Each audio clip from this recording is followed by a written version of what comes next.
Novel مالا by نمرہ احمد، حصہ اول۔ رات تک وہ گھر سے نہیں نکلی، بس کمرے میں پڑی سوتی رہی۔ کیف سے اس کی ملاقات بھی نہیں ہوئی، وہ اسے گویا یہاں لا کے بھول ہی گئی تھی۔ ڈرائیورز گھر کے اندر نہیں آیا کرتے تھے، ان کا داخلہ صرف ڈرٹی کچن تک محدود تھا۔ ان کے لاؤنج سے ملحقہ بڑا سا کچن کلین کچن کہلاتا تھا۔ کلین کچن سے ایک دروازہ چھوٹے سے ڈرٹی کچن میں کھلتا تھا، اور ڈرٹی کچن سے ایک دروازہ باہر کی طرف، تاکہ ملازم یعنی سلیم باہر سے ہی ڈرٹی کچن میں آئے اور اپنا ناشتہ چائے وغیرہ بنا کے وہیں سے رخصت ہو جائے۔ ماں کو مرد ملازموں کا گھر کے اندر آنا پسند نہیں تھا۔ کھانا البتہ سب کا ماں خود بناتی تھی۔ وہ کسی اور کے ہاتھ کا کھانا نہیں کھا سکتی تھی، بلکہ اکثر اپنے ملازموں کی فرمائش پہ کھانے اور میٹھے بنایا کرتی تھی۔ ماں ہی کہتی تھی، ماں نے ان کو ملازم نہیں رکھا، انہوں نے ماں کو مالک رکھا ہوا ہے۔ بخت بھی اور سلیم کا کمرہ بیسمنٹ میں تھا۔ بیسمنٹ کی سیڑھیاں گھر کے باہر سے تھیں، تاکہ ملازموں سے پرائیویسی رہے۔ انہوں نے کیف کو بھی بیسمنٹ میں ایک کمرہ دیا تھا، جسے اس نے چپ چاپ قبول کر لیا۔ صبح اس کی آنکھ لاؤنج میں ہوتی کھٹ پٹ سے کھلی۔ اسے معلوم تھا یہ ماں ہوں گی۔ ماں فجر خوب شور کر کے پڑھا کرتی تھی، تاکہ ان کے بچوں کی نیند ایسے خراب ہو کہ وہ دوبارہ سو نہ سکیں۔ اسلام آباد میں نمازیں اوپر ہو جایا کرتی تھی، لیکن لاہور میں مجال تھی کہ ایسا ہو۔ وہ نماز پڑھ کے جائے، نماز پر بیٹھی اور سوچا کہ کیا دعا مانگے۔ اسے اس وقت سب سے زیادہ کیا چاہیے تھا؟ نیا بزنس۔ وہ دوبارہ سے سرِ روزگار ہو جائے، اپنے پیروں پہ کھڑی ہو جائے، اور اب سے کوئی مرد اس سے زحیر کی طرح دھوکہ نہ دے سکے۔ دعا مانگ کے وہ اٹھی اور جمائی لیتے ہوئے کھڑکی کے سامنے آئی تو رک گئی۔ اندھیر لان میں گارڈ روم کے سامنے وہ گھاس پر جائے نماز ڈالے دو زانوں بیٹھا تھا۔ وہ شاید نماز پڑھ چکا تھا، اب بس یوں ہی سر جھکائے بیٹھا تھا، تسبیح کے دانے گرا رہا تھا۔ اسے بہت عجیب لگا، مانا کہ بہت سے لڑکے لاپرواہ اور مغربی حلیے کے باوجود نمازیں پڑھتے ہیں، لیکن تسبیح؟ اسے نہیں یاد تھا اس نے کبھی کسی نوجوان کو ہاتھ میں تسبیح پکڑے دیکھا ہو۔ وہ خود بھی تسبیحوں کی عادی نہیں تھی، وقت ہی نہیں ملتا تھا۔ کیف جمال تسبیح پڑھتا تھا؟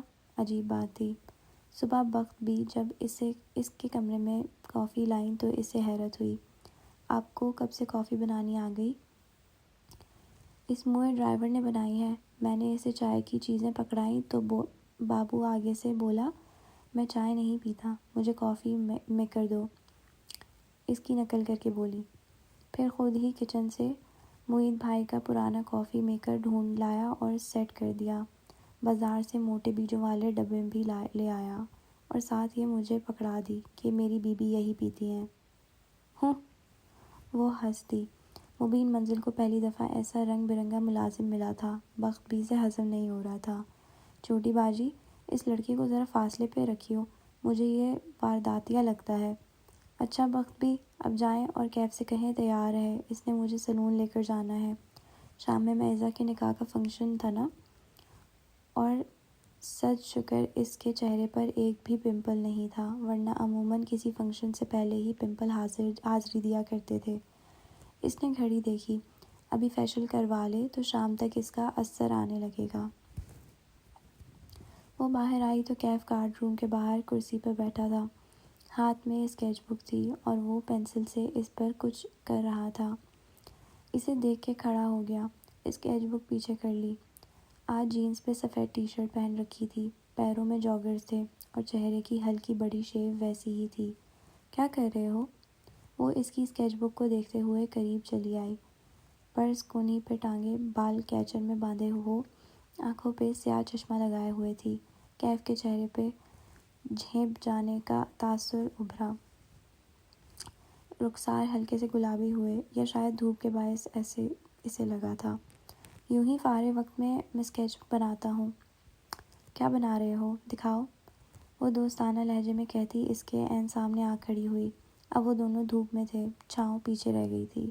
کیف نے اسکیچ بک کھول کے اس کے سامنے کی، صفحے پلٹائے۔ اس پر موٹر بائیک کا سیاہ سفید اسکیچ بنا تھا۔ تمہیں موٹر بائیکس پسند ہیں؟ بہت زیادہ۔ وہ تھوڑا شرمندہ نظر آ رہا تھا۔ مالا غور سے اسکیچ کو دیکھا۔ یہ ہیوی بائیک ہے، کافی مہنگی ہوتی ہے۔ اگر تم اپنا نیا بزنس اس لیے شروع کرنا چاہتے ہو کہ ایک دن تم یہ بائک خرید سکو تو یہ ایک غلط اپروچ ہے۔ نرمی سے تنبیہ کی۔ اسے سمجھ میں آ گیا تھا کہ وہ نوجوان قرضوں کا شکار کیوں تھا۔ مہنگی بائکس کا شوق، مہنگا لیپ ٹاپ، قیمتی فوٹوگرافی آلات امپورٹ کروانا، وہ اپنی بساط سے اونچی جست لگانا چاہتا تھا اور ایسے میں زمین اس کے قدموں تلے سے نکل جاتی تھی۔ کیف نے جواب نہیں دیا۔ کار کی طرف بڑھ گیا جیسے وہ اس کی بات سے اتفاق نہیں کرتا تھا۔ وہ خاموشی سے ڈرائیو کر رہا تھا جب صفورہ کی کال آنے لگی۔ کیف کیسا کام کر رہا ہے؟ تم اس سے مطمئن ہو نا؟ مالا کا فون کار سے کنیکٹڈ تھا۔ آواز خود بخود اسپیکرز پہ گونجنے لگی۔ ہاں، کیف اچھا کام کر رہا ہے، کافی اسمارٹ اور سمجھدار ہے، ساتھ ہی اپنے نئے بزنس پلان کو بھی وقت دیتا ہے، وہ سادگی سے کہتے ہوئے باہر دیکھ رہی تھی۔ وہ ان لوگوں میں سے نہیں تھی جو کسی کو اس کے سامنے اس لیے نہیں سراتے کہ وہ سر نہ چڑھ جائے۔ جو سچ ہو اسے کہہ دینا چاہیے۔ اسمارٹ ہوتا تو اب تک کامیاب ہو چکا ہوتا۔ اس کے لیے اچھا ہے کہ تمہارے پاس ہی جاب کرتا رہے، ورنہ اس کا اپنا کام کبھی کامیاب نہیں ہونا۔ اور ہاں، بس یہ دھیان کرنا کہ وہ تم سے ایکسٹرا پیسے ویسے نہ لے، تھوڑا سا لالچی بھی ہے، میرا کزن ہے نا، مجھے اس کا پتہ ہے۔ صفورہ اتنا تیز تیز بولے جا رہی تھی کہ اسے اسپیکر آف کرنے کا موقع ہی نہیں ملا۔ بے اختیار کیف کے کندھے کی پشت کو دیکھا، وہ خاموشی سے ڈرائیو کر رہا تھا۔ اف، ہے کہاں وہ؟ ذرا بات تو کرواؤ میری۔ صفورہ اپنے میں ایک اچھی دوست بننے کا ثبوت دے رہی تھی۔ کیف نے ایک ہاتھ ہلا کے نفی کا اشارہ کر دیا۔ کہا کچھ نہیں۔ چونکہ بیک ویو مرر اوپر کی طرف تھا، وہ اس کا چہرہ نہیں دیکھ سکتی تھی۔ ابھی وہ مصروف ہے، تم بعد میں اسے خود ہی کال کر لینا۔ کال بند ہونے کے بعد بھی کار میں ایک عجیب سی ٹینشن پھیل گئی۔ اسے معلوم نہیں تھا کہ تم سن رہے ہو۔ وہ کچھ غلط نہیں کہہ رہی تھی۔ کیف جمال ایک لوزر ہے اور رہے گا، اس کا لہجہ سپاٹ تھا۔ جان میکسویل کہتا ہے کہ تم پیسے سے نہیں جیت سکتے، اس کو کمانے پہ فوکس کرو تو مادیت پرست کہلاؤ گے، کمانا چاہو اور نہ کما سکو تو لوزر ہو، بہت کما کے خرچ نہ کرو تو کنجوس ہو، اگر کما کے خرچ کرتے رہو تو فضول خرچ ہو، اگر کمانے کی فکر نہ کرو تو تم انیمبیشیس ہو، اگر بڑھاپے تک بہت سے پیسے کے مالک ہو تو تم بیوقوف ہو کہ اس پیسے کو قبر میں لے جانا چاہتے رہے ہو۔ پھر کیا کرنا چاہیے پیسے کے ساتھ؟ پیسے سے جیتنے کا بس ایک ہی طریقہ ہے باس، اس کو مٹھی میں نہیں دبا لینا بلکہ ڈھیلی گرفت کے ساتھ اس کو پکڑنا ہے اور پھر کھلے دل سے اس کو قابل قدر چیزوں کو حاصل کرنے پہ صرف کرنا ہے۔ ذرا توقف سے بولا، آپ سے ایک درخواست ہے، دوبارہ ان کی کال آئے تو مجھ سے بات مت کروائیے گا، ان کا میرے اوپر احسان ہے، میں نہیں چاہتا کہ آپ کے سامنے ان کو کچھ ایسا بول دوں جس پہ بعد میں مجھے شرمندگی ہو۔ ساری بات ہی ختم ہو گئی تھی، کاش وہ اسپیکر آف رکھتی۔ سلون ایک کمرشل بلاک کی 2 منزلوں پہ پھیلا تھا۔ تیسری اور چوتھی منزل پہ کوئی جم تھا۔ وہ اترنے لگی تو کیف نے پوچھا کہ کیا وہ اسے اندر دروازے تک چھوڑنے آئے، مگر کشمالہ نے منع کر دیا۔ سلون اس کی کزن کا تھا، یوں ہی اس نوجوان کو ساتھ دیکھ کے باتیں بنتی۔ اسے وہاں 2 گھنٹے لگ جائیں۔ جب وہ واپسی پہ لفٹ میں سوار ہوئی تو اندر کوئی اور بھی تھا، ایک ہٹا کٹا سا آدمی جو اس کی طرف پہلو کیے کھڑا تھا۔ وہ نظر انداز کر کے اندر آئی اور گراؤنڈ فلور کا بٹن دبا دیا۔ جو کچھ ہوا ایک لمحے میں ہوا، کسی نے اس پہ پیچھے سے حملہ کیا، وہ اوندھے منہ نیچے گری، سر کے پچھلے حصے میں درد کی شدید لہر اٹھی، آنکھوں کے آگے اندھیرا چھا گیا۔ باس، باس! کشمالہ نے آنکھیں کھولیں، بصارت کے آگے اب بھی دھند تھی۔ اس نے پلکیں جھپکائیں۔ وہ لفٹ کے فرش پہ چہرے کے بل گری ہوئی تھی۔ اس کے سامنے وہ پنجوں کے بل بیٹھا تھا، اسے پکار رہا تھا۔ وہ بدقت ہتھیلی کے بل اٹھی، پھر چونک کے ادھر ادھر دیکھا۔ لفٹ کا دروازہ کھلا ہوا تھا، وہ گراؤنڈ فلور تھا۔ باوردی گارڈ باہر کی طرف کھڑا تھا اور کیف اس کے سامنے بیٹھا تھا۔ آپ ٹھیک ہیں؟ وہ فکرمندی سے پوچھ رہا تھا۔ اس کا ہاتھ بے اختیار سر کے پچھلے حصے کی طرف گیا، درد کی ٹیس بھی ابھی تک تھی۔ کیا ہوا؟ مجھے اس نے الجھن سے ادھر ادھر دیکھا۔ لفٹ نیچے آئی تو آپ اندر بے ہوش تھیں۔ گارڈ کو معلوم تھا کہ آپ کس کار سے نکلی تھی، اس لیے وہ مجھے بلا لایا۔ آپ کی طبیعت ٹھیک ہے؟ ہاں میں ٹھیک ہوں، چلو۔ وہ تکلیف برداشت کرتے ہوئے اٹھنے لگی۔ مگر ہوا کیا تھا؟ وہ تشویش سے اسے دیکھ رہا تھا۔ چلو نا۔ اس سے پہلے کہ لوگ جمع ہوتے وہ اٹھ کھڑی ہوئی۔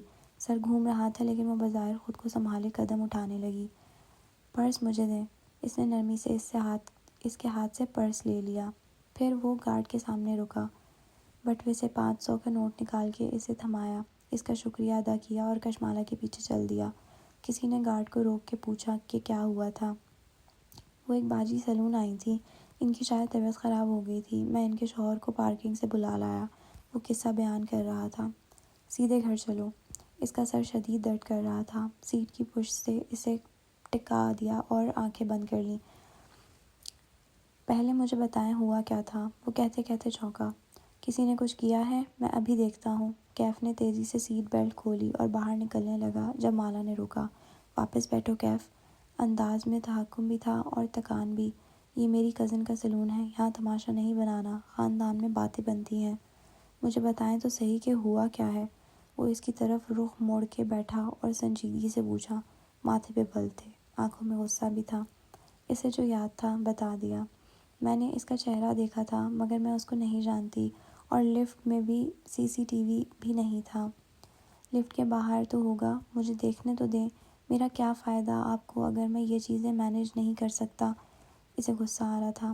یہ طے تھا کہ وہ نہ پولیس رپورٹ درج کروائے گی نہ شور ڈالے گی۔ میں نے کہا نا یہاں تماشا نہیں بنانا، گھر چلو، وہ تکان سے بولی۔ سر میں شدید درد ہو رہا تھا۔ اس آدمی نے اسے بہت زور سے مارا تھا۔ ٹھیک ہے، مگر میں واپس آؤں گا اور آپ کا نام لیے بغیر ان کے ریکارڈ ضرور نکلواؤں گا۔ ایسے کیسے کوئی آپ پر حملہ کر سکتا ہے؟ وہ ڈرائیو کرتے ہوئے برہمی سے کہہ رہا تھا۔ اس نے پہلی دفعہ کیف کو غصے میں دیکھا تھا۔ جیسے وہ میرے گھر میں خون پھینکواتا ہے، ایسے ہی وہ مجھ پر حملہ بھی کر سکتا ہے۔ اس نے اپنا چہرہ نہیں ڈھانپا۔ اس لیے میرا نہیں خیال کہ وہ آپ کا تعاقب کر رہا تھا۔ کوئی کرائے کا آدمی ہوگا، مگر اس نے ایسا کیوں کیا؟ وہ سوچتے ہوئے کہہ رہا تھا۔ ایک منٹ، اپنا پرس چیک کریں، کچھ مسنگ تو نہیں ہے؟ اس کا ذہن ابھی بھی شل تھا۔ وہ جو اتنے عرصے سے صرف ایک وہم لگتا تھا آج حقیقت بن کے سامنے آ گیا تھا۔ ایسے میں اسے پرس کا خیال ہی نہیں آیا تھا۔ اس نے پرس کھولا اور اندر سے ایک ایک چیز نکال کے دیکھنے لگی۔ موبائل، بینک کارڈ، کیش، سب ویسا ہی تھا، البتہ ایک چیز وہاں ایسی تھی جو اس کی نہیں تھی۔ اس نے میرے بیگ میں کچھ رکھا ہے، وہ تعجب سے بولی۔ تو کیف نے بیک ویو مرر کا رخ ٹھیک کیا اور اس کے عکس میں مالا کو دیکھا۔ وہ ایک سلور رنگ کا لائٹر الٹ پلٹ کے دیکھ رہی تھی۔ کوئی میرے بیگ میں سگریٹ لائٹر کیوں رکھے گا؟ مجھے دکھائیں۔ کوئی ریکارڈنگ ڈیوائس بھی ہو سکتی ہے، لیکن وہ نہیں سن رہی تھی۔ وہ لائٹر کی نچلی سائڈ کو اوپر اٹھا کے کچھ دیکھ رہی تھی۔ وہ مجھے اپنا نام بتانا چاہتا ہے، وہ تلخی سے مسکرائی۔ لائٹر پر اس کا نام لکھا ہے۔ واقعی؟ کیف کو حیرت ہوئی۔ موڑ کاٹتے ہوئے پوچھا، کیا لکھا ہے؟ کشمالہ نے لائٹر پہ لکھے 2 الفاظ پڑھے، ماہر فرید۔ اس نے ایک جھٹکے سے بریک لگائی۔ کار کے ٹائر چرچرائے۔ آرام سے کیف۔ لیکن وہ تیزی سے پیچھے گھوما اور لائٹر اس کے ہاتھ سے لے لیا، پھر اسے اونچا اٹھا کے دیکھا۔ اس پر واقعی انگریزی میں لیزر انگریونگ سے ماہر فرید لکھا تھا۔ کیف کا حلق خشک ہونے لگا۔ ناممکن! بالآخر مجھے میرے تعاقب کار کا نام معلوم ہو گیا ہے۔ کیف نے چہرہ موڑ کے اسے دیکھا۔ اس کا چہرہ گلابی سا ہو رہا تھا، سبز آنکھوں میں الجھن تھی، ناسمجھی تھی۔ اس نے بہت سا تھوک خشک گلے سے نیچے اتارا۔ آپ کسی ماہر فرید کو جانتی ہیں؟ لہجہ سرسری بنایا۔ نہیں۔ کشمالہ نے گردن دائیں بائیں ہلائی۔ میں نے یہ نام ہی پہلی دفعہ سنا ہے۔ میں یہ لائٹر رکھ لوں؟ اس کو چیک کرنا ہوگا، اندر کوئی ریکارڈنگ ڈیوائس نہ ہو۔ کشمالہ نے اس بات میں سر ہلایا۔ وہ واپس کار اسٹارٹ کرنے لگا، البتہ اس کے چہرے کی رنگت اڑی اڑی سی تھی۔ گھر کے پورچ میں جب وہ کار سے نکلی تو وہ دیکھ سکتی تھی کہ وہ پریشان لگ رہا تھا۔ صفورہ تمہارے بارے میں غلط تھی۔ جو لوگ پیسے کے لالچی ہوتے ہیں وہ گارڈز کو ٹپ نہیں دیتے۔ وہ چونکا۔ اس حالت میں بھی وہ نوٹ کر گئی تھی۔ وہ پھیکا سا مسکرایا۔ آپ نے پیٹرول کے جو پیسے دیے تھے اس میں سے دیا تھا۔ اس کے جانے کے بعد کیف کے تاثرات بدلے، چہرے پہ برہمی در آئی۔ اس نے فون نکالا اور وائٹ ہیئر چیٹ کھولی۔ تم میرے ساتھ کوئی ڈبل گیم کھیل رہے ہو؟ یہ حرکت تمہاری یا تمہاری آدمیوں کی ہے نا؟ انگلیاں تیزی سے ٹائپ کر رہی تھیں۔ وہ شدید بے بسی محسوس کر رہا تھا۔ اس شام مبین منزل میں گہما گہمی کا عالم تھا۔ سب شادی میں جانے کی تیاری کر رہے تھے۔ معید کسی باتھ روم سے چلاتا اپنے کپڑے مانگ رہا تھا۔ ماں خود تخت پر بیٹھی تھی، بالوں میں صبح ہی ہیئر ڈائی لگایا تھا، سو اب وہ سفید نہیں، گہرے بھورے لگ رہے تھے۔ گرے رنگ کا کامدار جوڑا پہنے وہ کلائیوں میں سونے کے کنگن پہن رہی تھیں۔ لمبے بال کھلے تھے، بخت بھی ان میں کنگھی پھیر رہی تھی۔ سامنے گاؤ تکیے پر ان کا موبائل کھڑا رکھا تھا، جس پہ ماہی نظر آ رہی تھی۔ وہ کچن کاؤنٹر کے پیچھے کھڑی تھی، ایپرن پہنے، چھوٹے بالوں کی پونی بنائے۔ وہ پہلوؤں پہ ہاتھ رکھے تفتیشی نظروں سے انہیں دیکھ رہی تھی۔ ایئرنگ دکھائیں مجھے، کینیڈا سے حکم آیا۔ ماں نے چہرہ ترچھا کر کے ایک کان دکھایا۔ ماہی نے ماتھے کو چھوا۔ اف ماں، یہ کیا 1910 والے کانٹے پہن لیے ہیں؟ وہ گرے سٹونز والے ٹاپس پہ کہاں ہیں جو میں لبرٹی سے لائی تھی؟ کہاں رکھے ہیں؟ ماں سر جھکائے اپنے جولری باکس میں ڈھونڈ رہی تھی۔ ماہی کا حکم وہ نہیں ٹالا کرتی تھی۔ جولری باکس کا سب سے نچلا حصہ دیکھیں۔ ماہی کو یاد آیا، اسے ماں کی ہر چیز یاد رہتی تھی۔ ٹاپس وہیں تھے۔ ماں نے انہیں نکال کے اونچا کیا۔ وہ واقعی بہت حسین تھے۔ سونے کے کانٹے اتارے، انہیں کانوں میں پہنا تو چہرے کا وقار مزید بڑھ گیا۔ اچھا بتاؤ، شال کون سی لوں؟ مالا سے کہیں وائٹ شال نکال دے جس کا گرے بارڈر ہے۔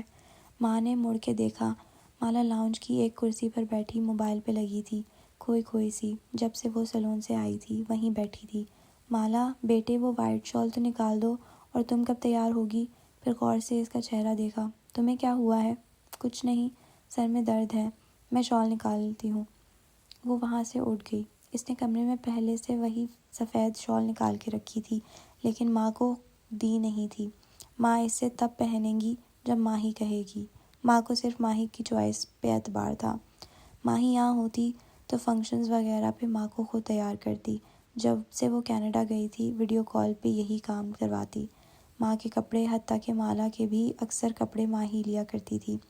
اس کو شوق تھا دکانداروں سے لڑ لڑ کے قیمتیں کم کروانے کا۔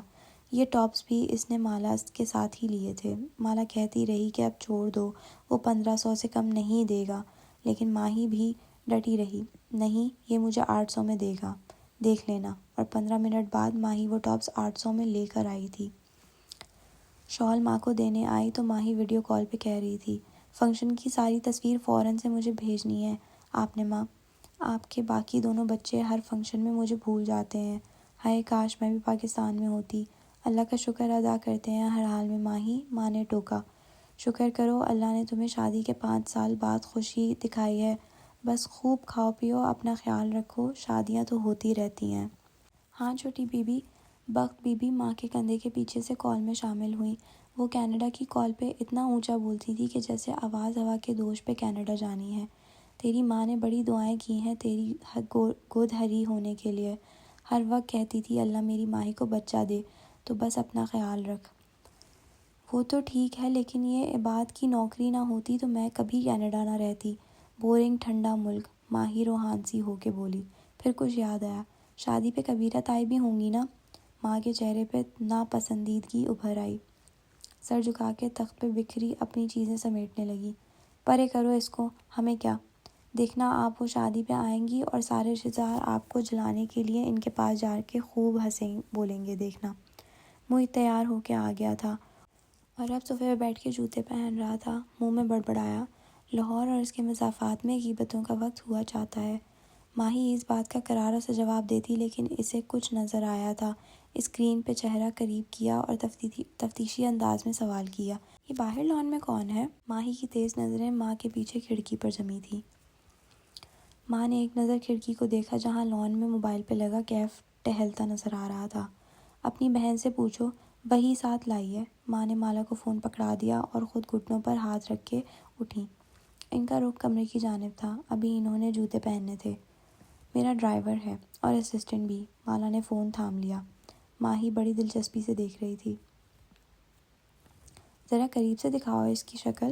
ماہی کی آنکھوں میں شرارت ابھری۔ اپنے سامنے لاؤنج میں کام کرتے ہوئے عباد کو دیکھ کے اونچا سا بولی، بڑا عرصہ ہو گیا کوئی ہینڈسم آدمی نہیں دیکھا۔ عباد پہ اثر نہیں ہوا۔ لیپ ٹاپ سے نظریں ہٹائے بغیر بولا، آئینہ دیکھ لو، خود بھی تم کسی مرد سے کم نہیں لگ رہی۔ ماہی کی ہنسی غائب ہوئی، چہرہ سرخ ہوا۔ سنو تم لوگ شادی اٹینڈ کرو، میں ذرا آتی ہوں۔ اس نے فون بند کر دیا۔ برٹش کولمبیا میں اب جنگ عظیم چھڑنے والی تھی۔ نکاح کا وینیو سفید اور سبز رنگ میں سجا تھا۔ اونچی چھت سے جگہ جگہ فانوس لٹک رہے تھے۔ اسٹیج بھی سفید پھولوں اور سبز پتوں سے مزین تھا، اور مہمانوں کی میزوں کے گرد رکھے صوفے بھی سفید تھے۔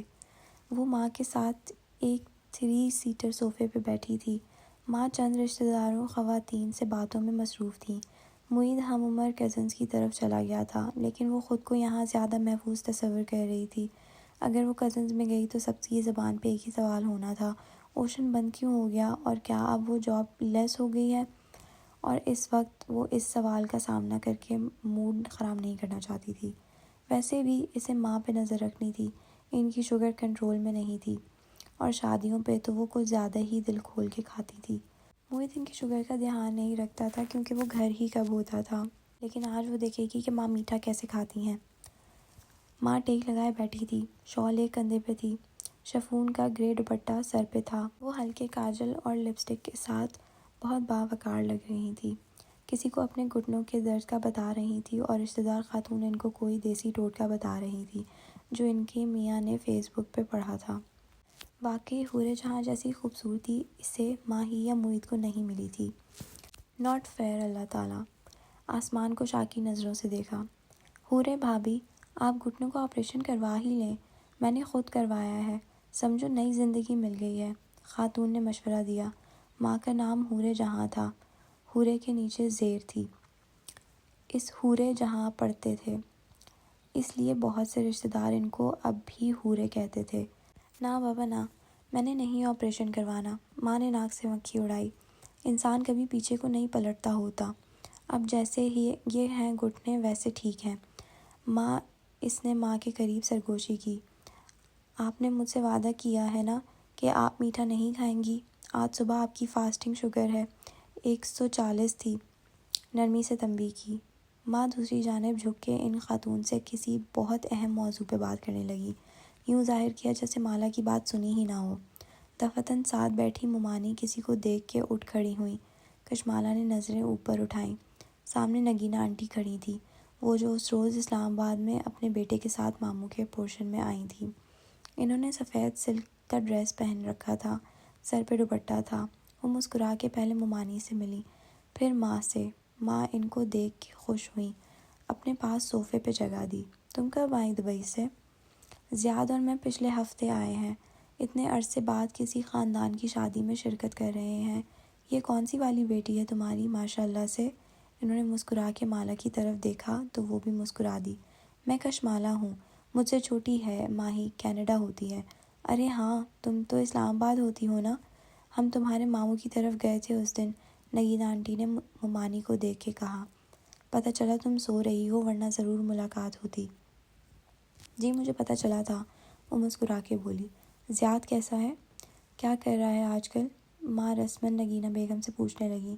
زیاد رائٹر ہے، کتابیں لکھتا ہے، ساتھ ایک ڈیجیٹل مارکیٹنگ فرم میں بہت اچھی جاب بھی کر رہا ہے، مگر بڑے عرصے سے کچھ لکھا نہیں، کہتے ہوئے نگینہ آنٹی کی آواز میں اداسی گھل گئی۔ مالا کی متلاشی نظریں سارے میں گھومیں، اور پھر وہ اسے نظر آ ہی گیا۔ وہ کچھ مردوں کے ایک گروپ کے ساتھ کھڑا تھا، ٹال، ڈارک اینڈ ہینڈسم، سیاہ بالوں کو جیل سے پیچھے کیے۔ وہ دوسرے کزنز کی طرح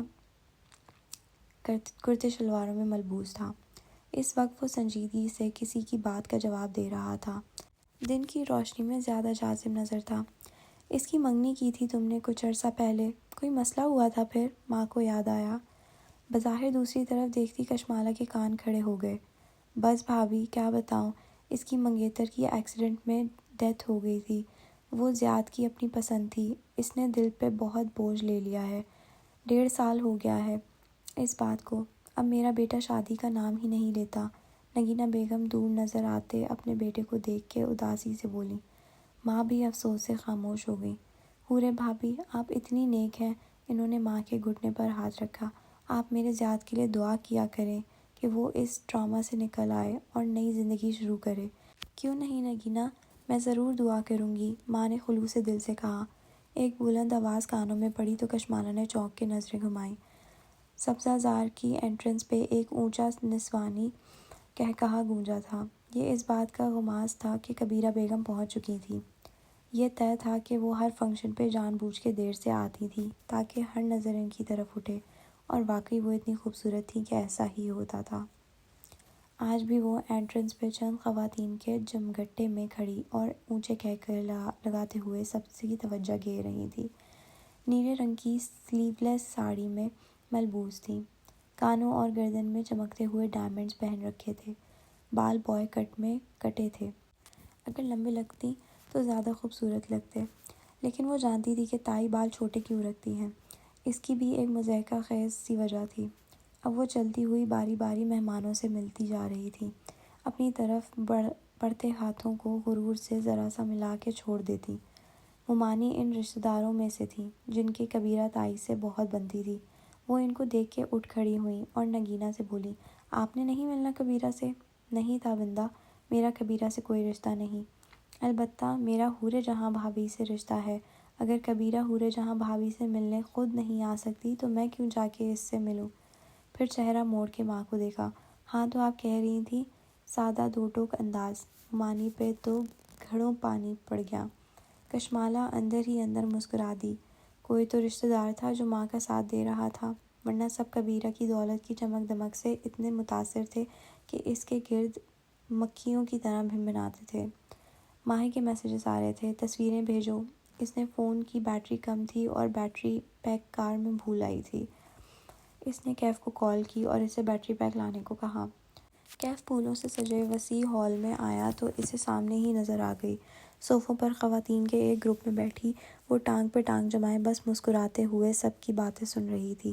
اس نے آف وائٹ کا کامدار سوٹ پہنا تھا، بال چہرے کے ایک طرف ڈالے ہوئے تھے، کانوں میں بڑے بڑے سلور جھمکے نظر آ رہے تھے۔ اس کا چہرہ سادہ تھا، جلد اعتبار کرنے والا۔ آنکھیں ذہین تھیں لیکن چلاک نہ تھیں، ایسی آنکھیں جو مہربان ہوتی، شک نہیں کرتی، انتقام نہیں لیتی، وہ لوگوں کی اچھائی پہ نظر رکھتی ہیں۔ اور وہ ایسی لڑکی کو دھوکہ دے رہا تھا۔ کیف کے چہرے پہ کرب ابھرا، اس کا دل برا ہونے لگا۔ ایک لمحے کے لیے اس کا دل چاہا کہ وہ اسے ایک کونے میں لے جائے اور اس کو بتائے کہ اس سے بڑی غلطی ہوئی ہے۔ وہ جھوٹ اور دھوکے کے ساتھ مالا کی زندگی میں شامل ہوا تھا۔ اب بھی وقت تھا، وہ سب کچھ کلیئر کر سکتا تھا، اس سے معافی مانگ سکتا تھا۔ وہ اس مہربان لڑکی کو بتانا چاہتا تھا کہ کسی کے پاس اس کی تصویر ہے اور وہ اسے نقصان پہنچانا چاہتا ہے، اور وہ کوئی عام شخص نہیں ہے، وہ ایک سائیکوپیتھ ہے۔ کوئی عام شخص ایسی البم نہیں بناتا۔ مالا نے اسے دیکھ لیا تھا۔ وہ صوفے سے اٹھ کے اس کی طرف آ گئی۔ کیف نے بیٹری پیک اس کی طرف بڑھا دیا۔ بولا کچھ نہیں، وہ یہ سب اسے نہیں بتا سکتا تھا، اس کی اپنی مجبوریاں تھیں۔ سچ بولنا جھوٹ بولنے سے زیادہ تکلیف سے ہوتا ہے۔ تھینک یو کیف، وہ بیٹری پیک پکڑتے ہوئے مسکرائی۔ وہ دونوں ایک پھولدار ستون کے ساتھ آمنے سامنے کھڑے تھے۔ میں سیلون گیا تھا، میں نے آپ کا نام نہیں لیا۔ جم کے کیمرے کا رزلٹ بہت مدھم تھا۔ آپ کے بتائے حلیے کا شخص لفٹ میں سوار تھا اور واپس جم میں ہی اتر گیا تھا، لیکن اس کی شکل واضح نہیں ہے۔ میں نے فوٹیج آپ کو ای میل کی ہے۔ کیا فائدہ، میں اس کو نہیں پہچانتی تھی۔ آر یو شور آپ کسی ماہر فرید کو نہیں جانتی؟ اس نے لہجے کو سرسری سا بنایا۔ کشمالہ نے کندھے اچکا دیے۔ جو آج ہوا ہے وہ اچھا نہیں ہوا، یہ دوبارہ بھی ہو سکتا ہے۔ پولیس تک آپ نہیں جانا چاہتی، اس لیے آئندہ آپ میرے بغیر کہیں نہیں جائیں گی، میں قریب ہوں گا۔ کیف اسے غور سے دیکھتے ہوئے کہنے لگا، لیکن مجھے لگ رہا ہے کہ آپ نے مجھے سب کچھ نہیں بتایا۔ آپ پولیس تک کیوں نہیں جانا چاہتی؟ کچھ ہے جو آپ اپنے تعاقب کار کے بارے میں جانتی ہیں۔ آواز دھیمی کی۔ دیکھیں، میں آپ کا باڈی گارڈ ہوں، آپ کو مجھ پہ اعتبار کرنا ہوگا۔ اگر آپ کچھ بھی اور جانتی ہیں تو مجھے بتا دیں، کچھ بھی ایسا جو ابھی تک آپ نے مجھے نہیں بتایا۔ وہ چند لمحے اسے دیکھتی رہی، پھر ایک قدم آگے ہوئی۔ فنکشن کے شور اور ہنگامے میں ان کی آواز دور نہیں جا سکتی تھی۔ کشمالہ نے آواز سرگوشی میں بدل دی۔ میں صرف اتنا جانتی ہوں کہ ایک آدمی کے پاس میری ایک تصویر ہے۔ اس تصویر کے بیک پر لکھا ہے حورِ جہاں کی بیٹی کشمالہ، اور وہ آدمی مجھے نقصان پہنچانا چاہتا ہے۔ کشمالہ سرگوشی کر کے پیچھے ہو گئی اور کیف کے لیے ایک دم ساری دنیا برف ہو گئی۔ وہ جہاں تھا وہیں جم گیا، ٹھنڈا اور ساکت۔ آپ یہ کیسے جانتی ہیں؟ اور کون آدمی ہے وہ بدقت بول پایا۔ کشمالہ گردن موڑ کے دوسری جانب دیکھنے لگی۔ میں اس سے زیادہ کچھ نہیں جانتی۔ وہ واپس صوفوں کی طرف چلی گئی۔ وہ برف کا مجسمہ بنے وہیں کھڑا رہ گیا۔ وہ کس کھیل کا حصہ بن گیا تھا؟ یہاں سب اس سے زیادہ جانتے تھے۔ ماں گھٹنوں کی وجہ سے اٹھ نہیں سکتی تھی، اس لیے وہ کھانا لگنے پر بوفے ٹیبل پر چلی آئی تھی تاکہ ماں کے لیے کھانا ڈال سکے۔ شادیوں کا مزہ ماں ہی کے ساتھ آتا تھا۔ تصویر بنانا، اپنی میز پہ بیٹھ کے لوگوں اور کھانے پہ تبصرے کرنا، کس نے کیا پہنا ہے ڈسکس کرنا، ماں ہی کے بغیر سارے فنکشنز بے رونق تھے۔ وہ پلیٹ میں کھانا ڈال رہی تھی جب عقب میں نگینہ آنٹی کی آواز سنائی دی۔ وہ کسی سے کچھ کہتے ہوئے پلیٹ اٹھا رہی تھی۔ مالا کا سارا وجود کان بن گیا۔ بظاہر وہ سر جھکائے کھانا نکالتی رہی، پھر پلٹی تو دیکھا نگینہ آنٹی کے ساتھ ان کا بیٹا تھا جسے وہ کوئی ہدایت دے رہی تھی۔ انہوں نے بھی اسی وقت اسے دیکھا۔ اسے دیکھ کر مسکرائیں۔ پھر جیسے خیال آیا، کشمالہ تم زیاد سے ملی ہو؟ اس نے زیاد کو دیکھا اور زیاد نے اس کو۔ یہ وہی تھا، بھورے کرتے والا، ٹال، ڈارک اینڈ ہینڈسم۔ چہرے پہ سادگی اور مسکراہٹ تھی۔ ایک تو کچھ مردوں کو اتنا اچھا لگنے کی اجازت نہیں ہونی چاہیے۔ بظاہر رسمی انداز میں مسکرائی۔ کیسے ہیں آپ؟ خوشی ہوئی آپ سے مل کے۔ مجھے بھی۔ پھر ماں کو دیکھا۔ ہم انہی کے گھر گئے تھے نا؟ جیسے یاد کروایا۔ وہ آہستہ بولتا تھا، نرمی اور شائستگی سے۔ وہ ان کے ماموں کا گھر تھا، لیکن کشمالہ وہیں رہتی ہے۔ زیاد نے کہہ کے سر ہلا دیا۔ گفتگو دم توڑ گئی۔ وہاں کھڑا رہنا آکورڈ لگتا تھا۔ وہ ان سے معذرت کر کے ماں کی پلیٹ لیے میز پہ واپس آ گئی۔ کھانا کھل چکا تھا اور سب اس وقت کھانے کی میز میں مگن تھے۔ اس نے ماں کے سامنے پلیٹ رکھی۔ انہوں نے ایک اچٹتی نگاہ پلیٹ میں موجود لوازمات پہ ڈالی، جیسے دلچسپی نہ ہو۔ پھر چہرہ ادھر ادھر گھمایا۔ کیف ابھی تک وہیں کھڑا تھا۔ ماں نے دور سے اسے اشارہ کیا۔ لڑکے ادھر آؤ، تحکم سے 2 انگلیوں سے بلایا۔ کیف فوراً اس طرف آیا۔ پہلے بتاؤ تم کون ہو؟ میں نے تمہیں کہیں دیکھا ہے۔ ماں نے سر سے پیر تک اسے گھورا۔ کیف نے بے اختیار مالا کو دیکھا، پھر ماں کو۔ میں کشمالہ بیوی کا ڈرائیور ہوں، کیف جمال۔ جو بھی ہو، وہ پیچھے دیکھو ٹیبل پر سفید رنگ کی کیا چیز رکھی ہے۔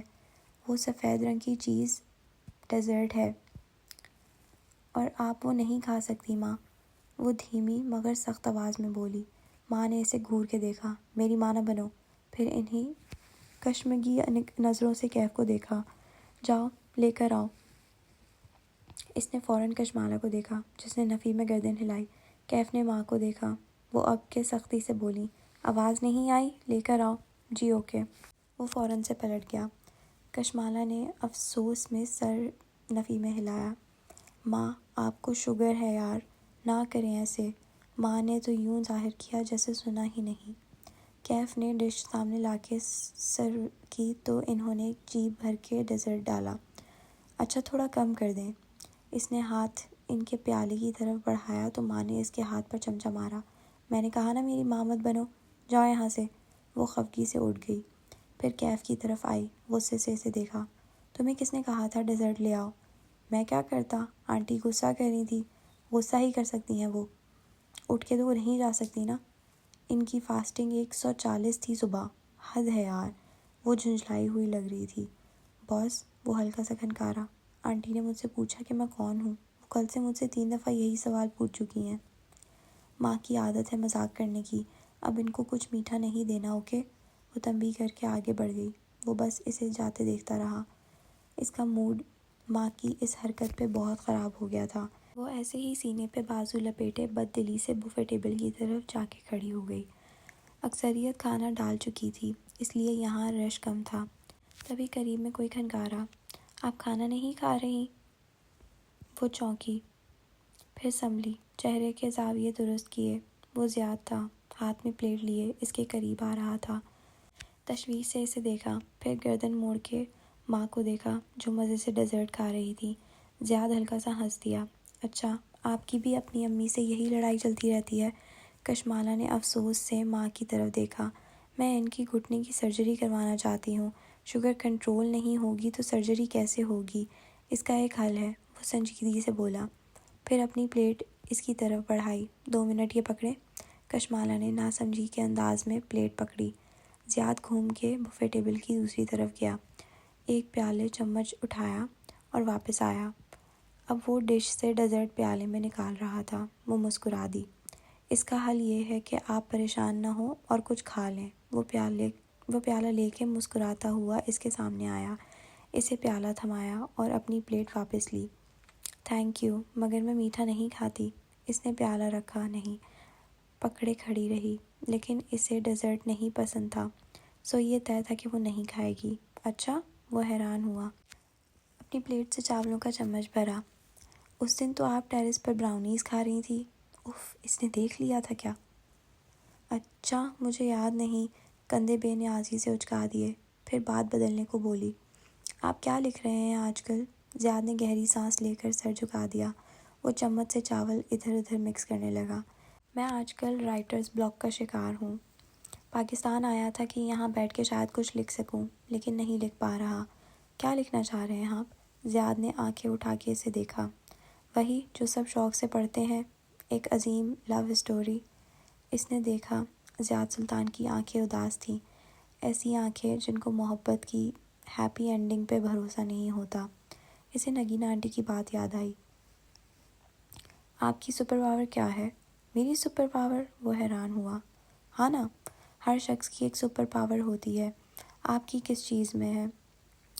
اگر آپ لو اسٹوری لکھنے کے بجائے وہ لکھیں جس میں آپ اچھے ہیں تو آپ کا یہ بلاک ختم ہو جائے گا۔ وہ مسکراہٹ دبائے سوچنے لگا، پھر اطراف میں نگاہ دوڑائی۔ میں رائٹر ہوں اور میرا مشاہدہ اچھا ہے۔ میں وہ نوٹ کرتا ہوں جو کوئی اور نوٹ نہیں کرتا۔ میں کیسے مان لوں؟ آزما کے دیکھ لیں۔ اچھا، وہ اس کے چیلنج پہ مسکرائی۔ یہ جو سامنے لڑکی جا رہی ہے، اس کے بارے میں کچھ بتائیں۔ نگاہوں سے اسٹیج کی طرف اشارہ کیا۔ وہاں ایزا کی بہن ویٹرز کو ہدایت دیتی نظر آ رہی تھی۔ زیاد نے اس کی طرف دیکھا۔ اس کے پیر میں ہائی ہیلز کی وجہ سے درد ہے اور وہ شدید انکمفرٹیبل ہے۔ پھر زیاد نے چہرہ گھما کے اگلا ہدف ڈھونڈا۔ وہ ویٹر جو ٹرے اٹھائے جا رہا ہے، اس کی ابھی ابھی بے عزتی کی گئی ہے کیونکہ اس کے کان اور گال سرخ ہو رہے ہیں۔ آپ خود سے بنا رہے ہیں۔ آپ جانتے ہیں میں ان باتوں کی تصدیق نہیں کر سکتی۔ نہیں، میں سچ کہہ رہا ہوں۔ مثلاً آپ۔ اس نے ایک نظر غور سے کشمالہ کو دیکھا۔ اس کو اپنے دل کی دھڑکن بے ترتیب ہوتی محسوس ہوئی۔ کوئی سحر سا تھا اس شخص کی آنکھوں میں۔ آپ کے بارے میں کچھ بتاؤں؟ بتائیں۔ لیکن وہ اندر سے خائف ہوئی، کہیں وہ جان نہ لے کہ وہ اس سے کتنا متاثر ہو رہی ہے۔ آپ کی گردن یا سر کے پیچھے حصے میں درد ہے۔ آپ گردن اس طرف نہیں موڑ رہی اور بار بار ہاتھ سے پیچھے دباتی ہیں۔ وہ جھنب کے ہنس دی، ہاتھ نیچے کیا۔ اوکے، مان لیا۔ تسلیم کرنے کے انداز میں سر ہلایا۔ Thank you. زیاد کے چہرے پہ حیران سی ممنونیت تھی۔ آپ کی اس نصیحت نے میری مدد کی ہے۔ شاید مجھے وہ نہیں لکھنا جو مجھ سے میری ایڈیٹر لکھوانا چاہتی ہے، بلکہ مجھے وہ لکھنا چاہیے جو میں انجوائے کروں گا۔ وہ مسکرا دی اور پیالہ لیے آگے بڑھ گئی۔ دور کسی سے بات کرتی کبیرہ بیگم نے غور سے ان دونوں کو باتیں کرتے دیکھا تھا۔ وہ صبح برف پی کے رونے کی آوازوں سے اٹھی۔ پہلے کچھ دیر تو بستر میں لیٹی پل کے جھپک جھپک کے چھت کو دیکھے گئی۔ جب سے کام کرنا چھوڑا تھا، دن رات کا کوئی حساب نہیں تھا۔ ایک عجیب سی مایوسی ذہن پہ چھائی تھی۔ کام کرنے والی لڑکی کے لیے فارغ گھر بیٹھنا بہت مشکل تھا۔ خیر، آج وہ اپنے بزنس پلان پہ کام شروع کرے گی۔ ایک آئیڈیا آیا تھا اس کے ذہن میں۔ وہ بالوں کو جوڑے میں لپیٹی باہر گئی تو بخت بھی آنسو بہاتے ہوئے حورِ جہاں بیگم کو اپنی بیٹی کا قصہ سنا رہی تھی۔ وہی روایتی کہانی۔ شوہر کام نہیں کرتا، نشہ کرتا ہے، سارا دن گھر میں پڑا رہتا ہے اور بیٹی کو مارتا ہے۔ بخت بھی۔ اس نے پیچھے سے بخت بھی کے دونوں کندھوں پر ہاتھ رکھا اور سر جھکا کے نرمی سے تسلی دی۔ آپ اپنی بیٹی سے کہیں کہ وہ اسٹینڈ لے، ہم اس کے ساتھ ہیں۔ بخت بھی نے اپنا سانولا کھردرا ہاتھ اس کے ہاتھ پہ رکھ دیا۔ وہ ڈرتی ہے جی۔ مالا سیدھی کھڑی ہوئی اور افسوس سے بولی، واقعی وہ بھی کیسے اسٹینڈ لے؟ جب تک عورت کے پاس تعلیم اور مالی خود مختاری نہیں ہوگی، تب تک وہ ایسے ہی پٹتی رہے گی۔ مالا ٹھیک کہہ رہی ہے بختو۔ ماں کے ماتھے پہ بل تھے اور وجود جلال میں آیا ہوا تھا۔ وہ گود میں سبزیوں کے پرات رکھے تخت پر بیٹھی تھی۔ چھری والا ہاتھ اونچا کر کے بولیں، بیٹیوں کی طرح پالا ہے میں نے نسیم کو، اسے کہو میرے پاس آ جائے، وہ اکیلی نہیں ہے، ہم اس کے سائیں بیٹھے ہیں ادھر۔ وہ کچن میں آئی تو ڈرتی کچن کی طرف کا دروازہ نیم ہوا تھا۔ کیف وہاں کافی بناتا نظر آ رہا تھا۔ آہٹ پہ پلٹا اور اسے وہاں کھڑے دیکھا۔ وہ خود آبیدہ آنکھیں لیے بالوں کا گول مول جوڑا بنائے ہوئے تھی۔ رات والا میک اپ اتارنے کے باوجود آنکھوں کے گرد ہلکی سی سیاہی تھی۔ کافی بناؤں آپ کی؟ وہ نظریں موڑ کے دوسری طرف پلٹ گیا۔ ہاں پلیز، توقف کیا اور آواز آہستہ تھی۔ پھر کچھ نکلا لائٹر سے؟ او نو، عام سا لائٹر ہے، کچھ نہیں ہے اس میں۔ وہ کین سے کافی بنیز نکالتے ہوئے بولا۔ اس کے ہاتھ تیز تیز چل رہے تھے۔ مالی خود مختاری اور تعلیم، آپ کے خیال میں یہ چیزیں عورت کو ایبیوز ہونے سے بچا سکتی ہیں؟ فلٹر پیپر لگا کے کافی بنیز اندر ڈالی، پھر اس کمپارٹمنٹ کو کھڑک کر کے بند کر دیا اور مشین آن کر دی۔ تمہیں اختلاف ہے؟ مالا کو تعجب ہوا۔ کیف اس کی طرف پلٹا، کاؤنٹر سے ٹیک لگائی اور سینے پہ بازو لپٹ لیے، جاگرز کی کینچی بنا لی۔ ساری لڑکیاں ابیوز ہوتی ہیں باس، بخت بی بی کی بیٹی اپنے شوہر کے ہاتھوں اور ایلیٹ کلاس کی لڑکی اپنے بوائے فرینڈ کے ہاتھوں، یہ دونوں باتیں مختلف ہیں۔ کافی میکر سے پانی ابلنے کی آواز آ رہی تھی، سارے میں کافی کی خوشبو پھیل گئی تھی۔ او نو، ایک ہی بات ہے، غریب کی لڑکی چائے دیر سے لائے تو شوہر کا موڈ خراب ہوتا ہے، وہ اس کو مارتا ہے۔ امیر کی لڑکی پارٹنر کے ساتھ ڈرگز نہ کرے تو پارٹنر کا موڈ خراب ہو جاتا ہے، اس کو خوش رکھنے کے لیے وہ ڈرگز پہ لگ جاتی ہے، دونوں ابیوز ہوتی ہیں، غریب لڑکی بھی اور امیر پڑھی لکھی بھی۔ تو وجہ کیا ہے؟ وجہ یہ ہے باس کہ کسی نے عورتوں کو نہیں سکھایا کہ مردوں کے ساتھ کیسے رہنا ہے، اور کسی نے مردوں کو نہیں سکھایا کہ عورتوں کے ساتھ کیسے رہنا ہے۔ کافی گرم مگ اس کی طرف بڑھایا۔ انٹرسٹنگ، خیر آج جیولرز پہ چلنا ہے، گولڈ لینا ہے تو چند دن ٹھہر جائیں۔ وہ اب اپنی کافی کے لیے فریش بینز ڈال رہا تھا۔ تولہ ابھی 1,70,000 کا ہے، ایک ہفتے میں یہ 9,000 تک کرے گا۔ تمہیں کیسے پتا؟ کیف نے شانے اچکائے۔ مجھے پتا ہوتا ہے۔ چلیں آپ کی اطلاع کے لیے، مجھے معلوم ہے کہ گولڈ گرنے والا ہے، میں نے خریدنا نہیں بیچنا ہے۔ کچھ برکس ہیں میرے پاس گولڈ کی، ان کو بیچ کے نیا کام شروع کرنا ہے۔ اسی اثناء میں بخت بی کی کچن میں داخل ہوئیں۔ ایک نظر درمیانی دروازے کو دیکھا جو کھلا تھا اور پھر دوسری کشمکشی نظر کیف پہ ڈالی۔ تمہارا کام ختم ہو گیا ہے تو کھڑے کیوں ہو؟ کیف نے اپنا مگ اٹھاتے ہوئے فریج کی طرف اشارہ کیا۔ میں کشمالہ بی بی سے کہہ رہا تھا کہ پتہ نہیں کون ناسمجھ ہے جو ڈبل روٹی کو فریج میں رکھ دیتا ہے، حالانکہ فریج میں رکھنے سے ڈبل روٹی جلدی خراب ہوتی ہے، اس کو ہمیشہ باہر روم ٹیمپریچر پہ رکھتے ہیں۔ معصومیت سے کہہ کے اپنا مگ لیے باہر نکل گیا۔ بخت بی نے پیر پٹکا۔ میں بتا رہی ہوں مالا باجی، یہ ڈرائیور کم اور وارداتیہ زیادہ لگتا ہے مجھے۔ وہ دل کھول کے ہنس دی۔ تبھی فون پہ ماہی کی کال آنے لگی۔ وہ بھی اپنا مگ لیے پچھلے دروازے کی طرف چلی گئی تاکہ لان میں جا کے تسلی سے ماہی سے بات کر سکے۔ یہاں بات کرتی تو لانج میں ماں تک آوازیں جاتی۔ کل کی شادی کیسی رہی؟ تم لوگوں نے مجھے واپس آ کے فون ہی نہیں کیا۔ ماہی الگ ناراض تھی۔ تھک گئے تھے نا رات میں، اب سناتی ہوں سارے قصے۔ وہ پچھلی گیلری میں مگ لیے آگے بڑھ رہی تھی۔ کیف بھی وہیں جا رہا تھا۔ آہٹ پہ رک کے ایک طرف ہو گیا، اس کے لیے راستہ چھوڑ دیا۔ پہلے یہ بتاؤ زیاد کا کیا سین ہے؟ ماں بہت ذکر کر رہی تھی اس کا۔ کیسا ہے وہ؟ ماہی کا لہجہ تفتیشی تھا۔ مالا مسکرا دی۔ زیاد؟ مسکرا کے فون کان اور کندھے کے درمیان لگائے وہ آگے جا رہی تھی۔ ٹال، ڈارک اینڈ ہینڈسم۔ وہ آگے نکل گئی اور کیف چپتی ہوئی نظروں سے اسے دور جاتے دیکھتا رہا۔ صرف ٹال اور ڈارک تھا، ہینڈسم کہاں سے تھا؟ منہ میں بڑبڑایا۔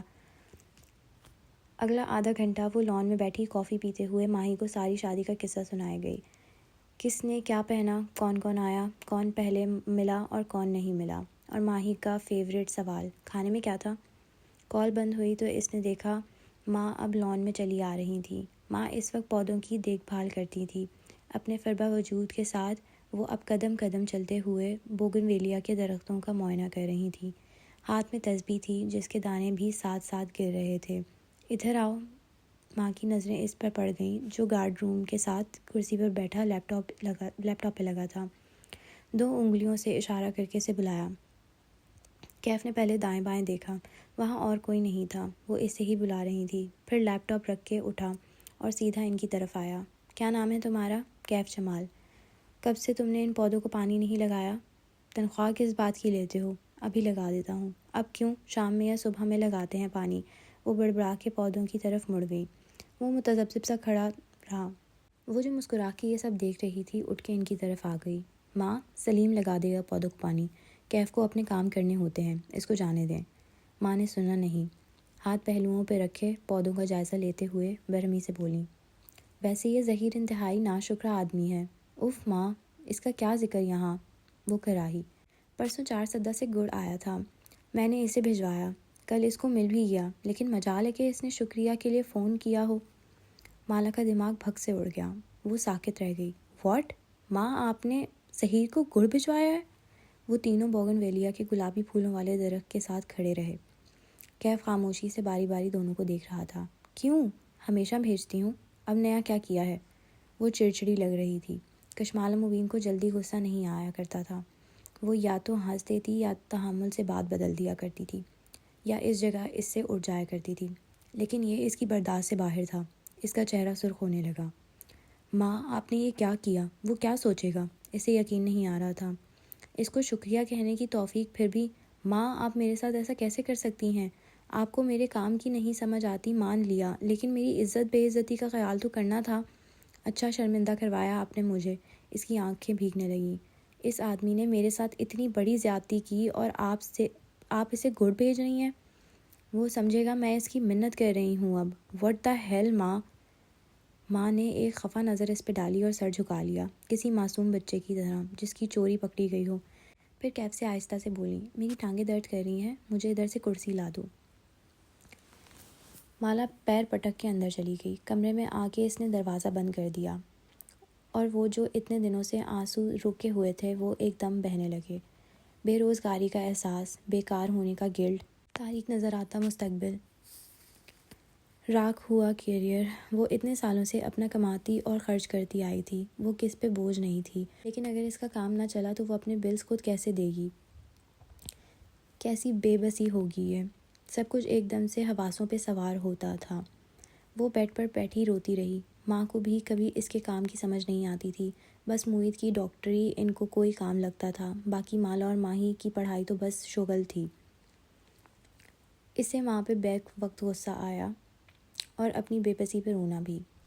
ماں کے ساتھ مسئلہ کیا تھا؟ خواہ مخواہ ان کو سب کو سوغاتیں بھیجنے کے اچھا بننے کا شوق تھا۔ وہ اٹھی اور اپنا بیگ پیک کرنے لگی۔ وہ آج ہی اسلام آباد واپس جا رہی تھی، بس یہ طے تھا۔ کیف کی کال آ رہی تھی، اس نے غصے میں کال کاٹ دی۔ وہ دوبارہ کال کرنے لگا۔ اس نے جھنجھلا کے کال اٹھائی۔ باہر آئیں، آپ سے بات کرنی ہے۔ اس کا لہجہ سنجیدہ تھا۔ اس نے آنسو رگڑ کے پونچھ ڈالے۔ آج یہ بھی اسی سے کچھ سنے گا۔ وہ باہر آئی تو ماں لان میں کرسی پر بیٹھی تھی، سر جھکائے موبائل پہ بٹن دبا رہی تھی۔ وہ ان کو نظر انداز کر کے پورچ کی طرف آ گئی، جہاں اوپر جانے کا بیرونی زینہ تھا۔ وہاں کیف کھڑا تھا، ریلنگ سے ٹیک لگائے، ایک جاگرز زمین پہ اور دوسرا جاگرز اوپری زینے پہ رکھے، سینے پہ بازو لپیٹے۔ وہ اس کا منتظر تھا۔ ادھر آ کے بیٹھیں اور میری بات سنیں۔ اس کی روئی روئی گلابی آنکھیں دیکھ کے سنجیدگی سے بولا۔ سامنے ایک خالی کرسی رکھی تھی، وہ ناک سے کوڑ کے گیلی سانس اندر کھینچتی کرسی پہ آ بیٹھی، ٹانگ پہ ٹانگ جمائی۔ کیا مسئلہ ہے؟ لہجہ سخت تھا۔ میں ابھی سن رہا تھا جو آپ اپنی ماں سے کہہ رہی تھیں۔ وہ کھنکارا۔ کشمالہ کے ماتھے پہ شکنیں ابھری۔ کیف، تم اپنے کان اور منہ بند کرنا سیکھو۔ مجھے بالکل پسند نہیں کہ تم میرے گھر کی باتیں سنو یا ان پہ تبصرہ کرو۔ وہ سنجیدگی سے اسے دیکھے گیا، پھر بولا تو آواز آہستہ تھی۔ اپریل میں گڑ نہیں ہوتا کشمالہ بی بی، 4 سدہ کا گڑ سیزن مارچ میں ختم ہو جاتا ہے۔ وہ ایک دم بالکل ٹھہر گئی، ساکن، ہوا رک گئی، شاید اس کا سانس بھی۔ میں نے سلیم سے پوچھا ہے، فروری کے بعد 4 سدہ سے کوئی گڑ نہیں آیا، نہ آنٹی نے کسی کو بھیجا۔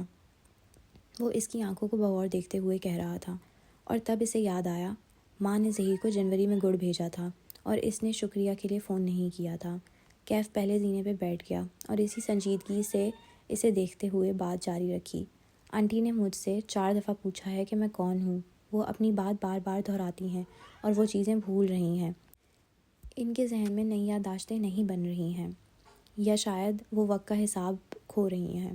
پورش کی فضا بالکل ساکن تھی، نہ وہاں پھولوں کی خوشبو تھی نہ پودوں کا سبزہ، ہر شے کو زوال آ گیا تھا۔ کشمالہ، اس کی آنکھوں میں دیکھ کے وہ ٹھہر ٹھہر کے بولا، آپ کی ماں بیمار ہے۔ اس کا چہرہ سفید پڑ گیا تھا، جیسے کسی برف رات میں گھر سے باہر گم ہو جانے والے کا ہوتا ہے۔ نہ جان تھی نہ سانس تھی، وہ کسی خواب کسی کیفیت میں اٹھی، قدم من بھر کے ہو رہے تھے۔ یونیورسٹی، کالج، کتابیں سب یہ سکھاتے ہیں کہ کامیاب کیسے ہونا ہے، کوئی یہ کیوں نہیں سکھاتا کہ ناکام کیسے ہونا ہے۔ وہ گھاس پہ قدم اٹھاتی لان چیئرز کی طرف بڑھ رہی تھی۔ ماں وہاں اکیلی بیٹھی تھی، سر جھکائے موبائل پہ لگی تھی۔ کوئی یہ کیوں نہیں سکھاتا کہ جاب چلی جائے گی تو کیا کرو گے، ناکام ہو جاؤ گے تو کیا کرو گے۔ ماں کے ماتھے پر پسینہ آیا ہوا تھا، جیسے وہ دوپٹے کے کنارے سے پونچھ رہی تھی۔ دل ٹوٹے گا تو کیا کرو گے، مستقبل تاریک نظر آئے گا تو کیا کرو گے، کیسے آگے بڑھو گے۔ وہ ان کے ساتھ کرسی پہ بیٹھی اور غور سے ان کا چہرہ دیکھا۔ وہ خوبصورت باوقار چہرہ آج بوڑھا لگ رہا تھا، جھریاں بڑھ گئی تھیں، بائیں جانب سے ہونٹوں کے قریب کی جلد لٹک رہی تھی۔ کوئی یہ کیوں نہیں سکھاتا کہ ماں بیمار ہو جائے گی تو کیا کرو گے۔ وہ شاید ماہی کو میسج لکھ رہی تھی، آہستہ آہستہ ٹائپ کرتی تھی۔ مالا نے نرمی سے انگلیوں کی پشت ان کے گال پہ پھیری۔ انہوں نے چونکے سے دیکھا۔ ماں، اس نے گیلی آواز میں پکارا، آپ نے ظہیر کو گھڑ بھیجا تھا؟ میں نے؟ نہیں تو۔ انہوں نے حیرت سے نفی میں سر دائیں بائیں ہلایا۔ اس حرکت میں ایک بے بسی سی معصومیت تھی، آنکھوں میں کچھ کھوئے کھوئے سے ہونے کا احساس تھا۔ گرز تو سردیوں میں ہوتا ہے مالا۔ وہ نرمی سے ان کے چہرے پہ انگلیوں کی پشت پھیرے گئی۔ کچھ مختلف سا تھا ان کے چہرے میں۔ کوئی یہ کیوں نہیں سکھاتا کہ ماں بیمار ہو جائے گی تو کیا کرو گے۔ مگر کشمالہ مبین کو معلوم تھا کہ اس نے کیا کرنا ہے۔ وہ حورِ جہاں کی بیٹی تھی، اس کے راستے متعین ہو چکے تھے۔ ہم اسلام آباد واپس نہیں جا رہے، میں یہیں رہوں گی۔ وہ سیڑھیوں کے ساتھ کھڑا تھا جب وہ اس کے پاس آئی اور اس سے اپنا فیصلہ سنایا۔ تم جانا چاہو تو تمہاری مرضی ہے، میں کسی اور کا بندوبست کر لوں گی۔ جو فیصلہ 5 برس میں نہیں ہو سکا وہ 5 منٹ میں ہو گیا تھا۔ میں کہیں نہیں جا رہا۔ میرے گھر میں کوئی ایسا نہیں ہے جو مجھے مس کرے۔ میں نے جو وعدہ آپ سے کیا ہے وہ میں پورا کروں گا۔ میں یہیں ہوں آپ کے ساتھ۔ کیف کو دیکھتی اس کی آنکھیں بھیگنے لگیں۔ اس نے بس اس بات میں سر ہلا دیا اور واپس مڑ گئی۔ اس کی انگلیاں ماہی کو میسج لکھ رہی تھیں، وہ میسج جو کوئی انسان اپنے ماں باپ کے بارے میں نہیں پڑھتا چاہتا تھا۔ ماہی، ماں بیمار ہے، ان کے ساتھ کوئی مسئلہ ہے، شاید الزائمرز۔ تم پاکستان آ جاؤ فوراً۔ چلی ویک کے اس چھوٹے سے گھر کے لاؤنج میں صوفے پر نیم دراز مابینہ کا فون بجا تو اس کی آنکھیں کھلیں۔ وہ ٹی وی دیکھتے دیکھتے سو گئی تھی۔ وہ چونک کے سیدھی ہوئی، موبائل اٹھا کے دیکھا، وہ ایک میسج اس کی جان نکال گیا۔ وہ تیزی سے اٹھی، پیروں میں جوتے گھسیڑے اور کھڑی ہوئی، اور تب ہی اسے ایک عجیب سا احساس ہوا۔ اس کو شدید تکلیف محسوس ہو رہی تھی، اتنی شدید کہ حد کی نہیں تھی۔ وہ کھڑی ہوئی اور سفید صوفے کو دیکھا جس پر وہ سو گئی تھی۔ وہاں خون کے دھبے تھے، اس کے لباس پر بھی خون تھا، نچلے وجود میں تکلیف بڑھتی جا رہی تھی۔ ماں، تکلیف میں اس کے منہ سے یہی نکلا۔ وہ دوہری ہو کے بیٹھتی گئی، اور پھر دوسرا احساس زیادہ جان لیوا تھا۔ میرا بچہ،